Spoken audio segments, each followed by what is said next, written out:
Inguinal Hernia Repair, Pediatrics. Introduction.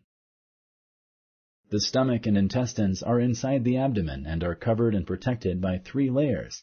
Select true or false. Correct. The first layer is a thin membrane called the peritoneum. The second is a wall made of many muscles. The third and last layer is the skin. A groin or inguinal hernia occurs because of a defect or weakness in the lower part of the abdominal muscles. Select true or false. Correct. The weakness in the muscles could be the result of lifting heavy objects.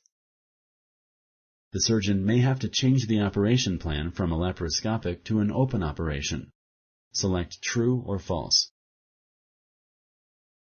Correct. This may happen, though rarely, if the surgeon determines that it is safer for the patient.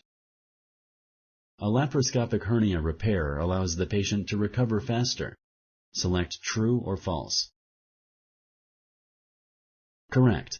This operation allows a faster recovery. Are strokes and heart attacks common during and after this operation? Select yes or no. Correct. Anesthesia is now very safe. However, the more medical problems the patient has had, the higher the risks are. You should make your anesthesiologist aware of any medical problems the patient has had in the past.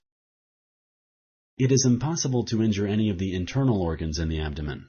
Select true or false. Correct. Abdominal organs such as the kidneys and intestines could rarely be injured. Hernias may develop. Death is extremely unlikely but possible. Injuring the nerves going to the leg and the tube that connects the testicles to the penis is very common after this operation. Select true or false. Correct. These complications are possible but very rare. The operation is always successful. Select true or false. Correct. Though the operation is almost always successful, occasionally a hernia could recur and another operation may be necessary. Thank you for using Explain.